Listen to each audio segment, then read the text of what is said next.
Welcome to the channel, a channel of horrific stories and true stories. Grab a cup of coffee, fasten your seatbelt, and let's go.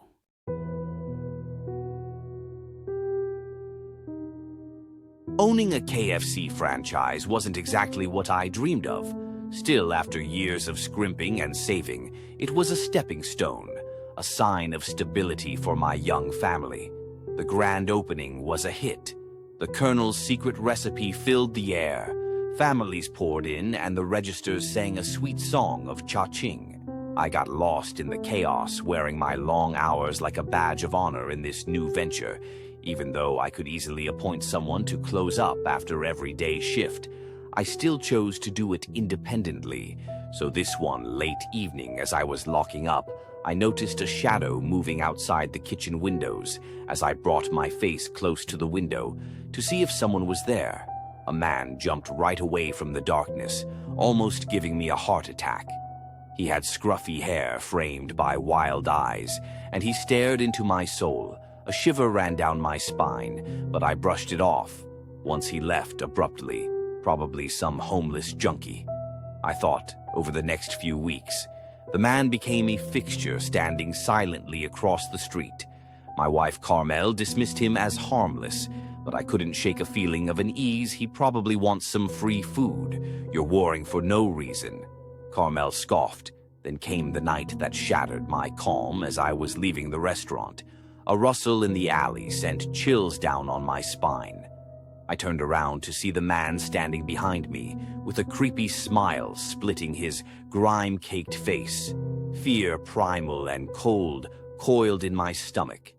He spoke in a raspy voice, the words sending a jolt through me. Just the bones. I only need the bones. I rushed to my car and drove away, leaving him standing there in the dark. He didn't follow me or chase me. 2 days later, reviewing the security footage, I noticed something unsettling. The man wasn't digging through the regular trash. He was specifically targeting the bin where we disposed of leftover chicken bones. That's when a cold dread filled me. Every night I started locking the dumpster with a heavy-duty padlock. This change in routine seemed to anger the man. The next morning I found the padlock damaged, like someone had beaten the crap out of it with a stone. The de-deester was ransacked, and again the chicken bones were gone. Panic noted at me. What was he using them for? Was he selling them on some bizarre black market? Furious and determined to stop him, I decided to take matters into my own hands. We had a small incinerator on site for disposing of expired packaging. The following night, after closing time, I shoved a bag full of leftover bones into the incinerator and lit it up. A triumphant smirk played on my lips, thinking I'd finally put an end to the charade. But the next morning, my KFC was in a complete mess. The back door of the restaurant was smashed in the deep fryer, overturned with grease splattered everywhere on the wall in a thick red substance, possibly oil or even blood. With these chilling words, "You can't stop the offering," I called the cops and headed to the kitchen, clean up the place. As I stepped in, a dark figure loomed in the doorway. It was Edgar. Before I could react, he lunged, a guttural roar escaping his lips. We grappled in the dimly lit kitchen, the smell of burning oil and fear thick in the air. He was surprisingly strong, fueled by whatever madness drove him. In the struggle, he knocked over a metal tray, sending sizzling cooking oil flying. I felt a searing pain in my arm as the hot oil made contact. He grabbed me by the neck, but I too landed flying kicks and punches at random speed, just as I thought I might be overpowered. The screech of sirens pierced the night with a burst of adrenaline. I shoved him back and right. Then the cops got in. The aftermath was a blur. The officer secured the scene, calling for medical attention. For my burns, Edgar, cornered in the alley, offered no resistance. The police report documented the vandalism assault and his history, leaving no doubt Edgar would face serious charges. The most unsettling part of the entire ordeal was Edgar's crazed shouts. During the struggle between blows, he'd scream about the offering, about how I was ruining everything. "You can't stop it. I need the bones." They grant immortality. You're ruining everything. His words echoed in my head, a chilling reminder of the depths of his delusion. But even if I didn't understand his motives, at least they were rooted in a twisted reality, not the supernatural shaken, but alive. I sat in the ambulance, the throbbing pain in my arm, a stark reminder of the night's events. The once mundane task of taking out the trash was now laced with a new kind of fear, but it was a fear I could handle. This wasn't a haunting or a curse. It was a man driven by madness. Edgar was finally off the streets and undergoing a psychiatric evaluation. As for me, I hope I never ever meet Edgar.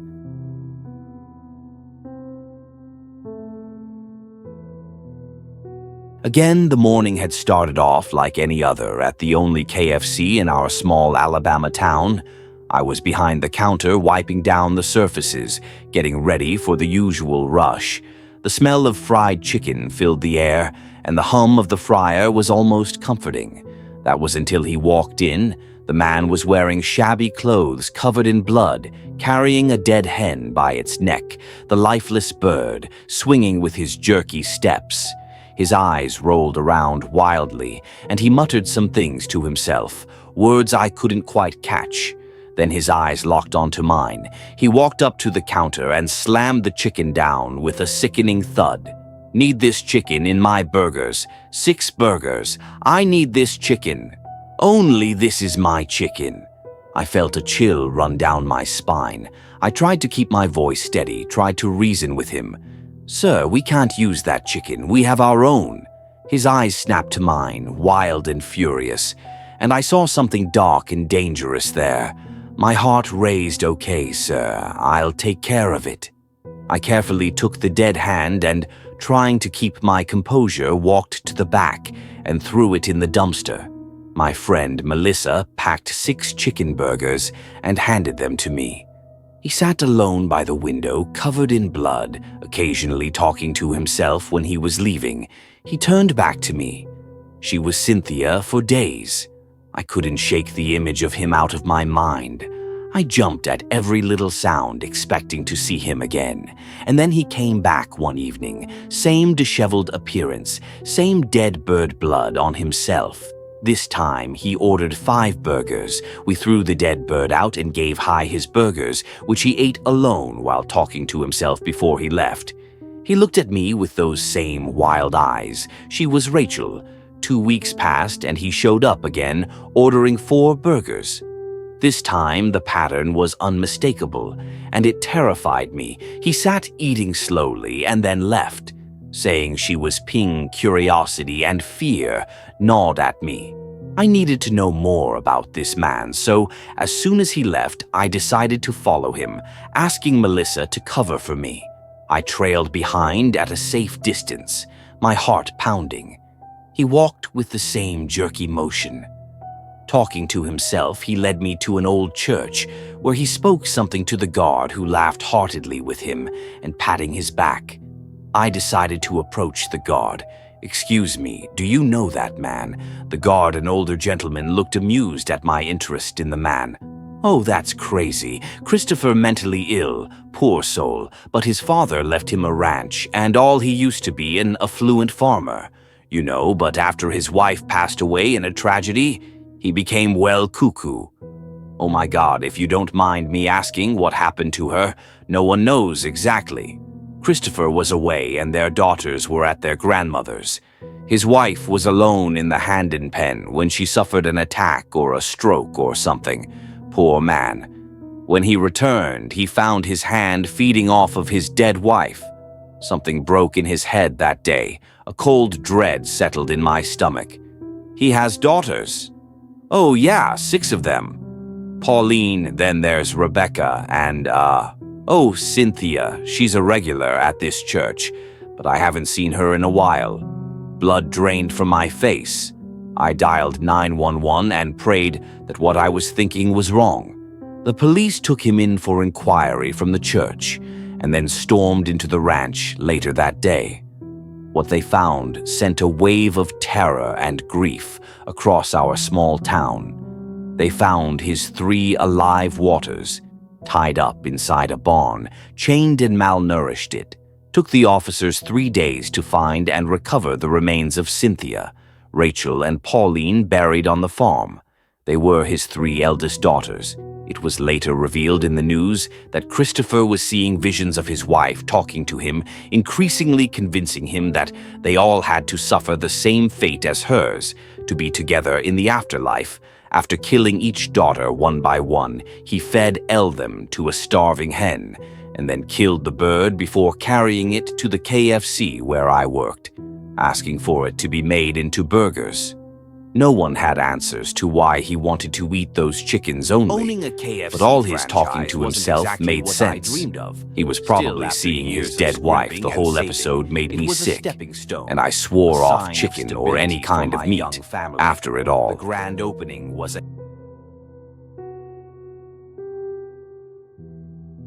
Happened. Taking a job at the local KFC seemed like a good idea. I was 24, fresh out of college, and looking for something to pay the bills. While I figured out my next steps, the KFC was well known for its high turnover rate amongst employees, but it didn't bother me. I figured fast food jobs were always like that. Besides, the rumors of the kitchen being haunted were just silly superstitions. To me, people always make up stories to explain why they quit. It's probably just the late hours and the hard work. One night after I closed the KFC and was leaving for home, I spotted a woman sitting by the window holding an orange umbrella. My heart skipped a beat.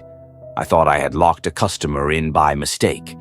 I quickly unlocked the door and rushed inside, but to my shock, there was no one there. The next night, I started my shift with a sense of unease. Everything seemed normal until odd things began happening. Pots and pans would fall on their own, making loud clattering noises that echoed through the empty kitchen. The fryer would turn on by itself, the oil bubbling and hissing without anyone even touching it.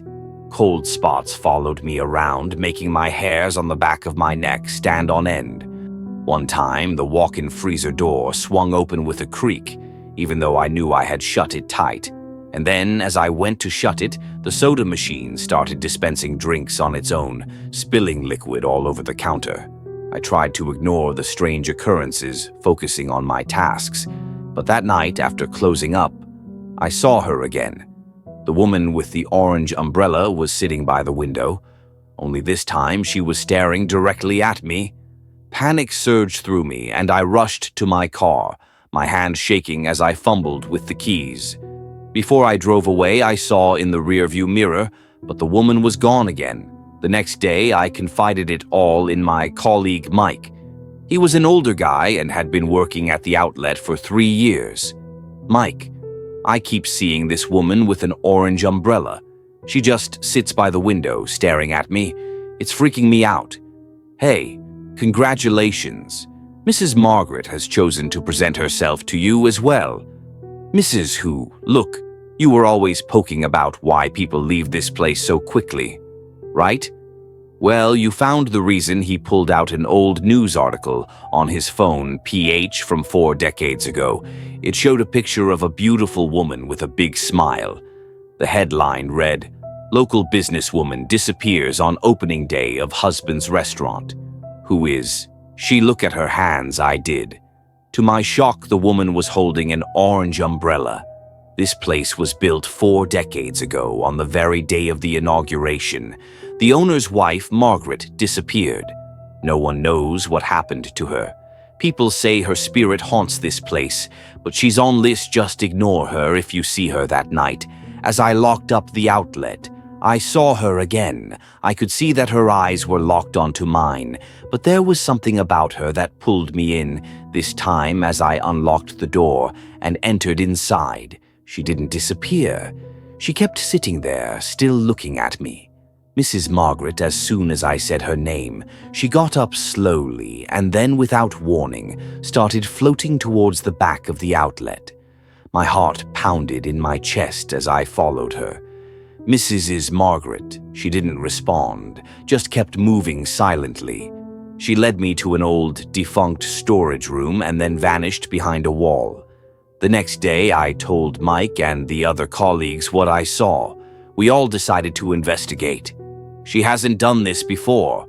If she's leading you somewhere, there's got to be a good reason we entered the room, and I pointed exactly where the woman had disappeared.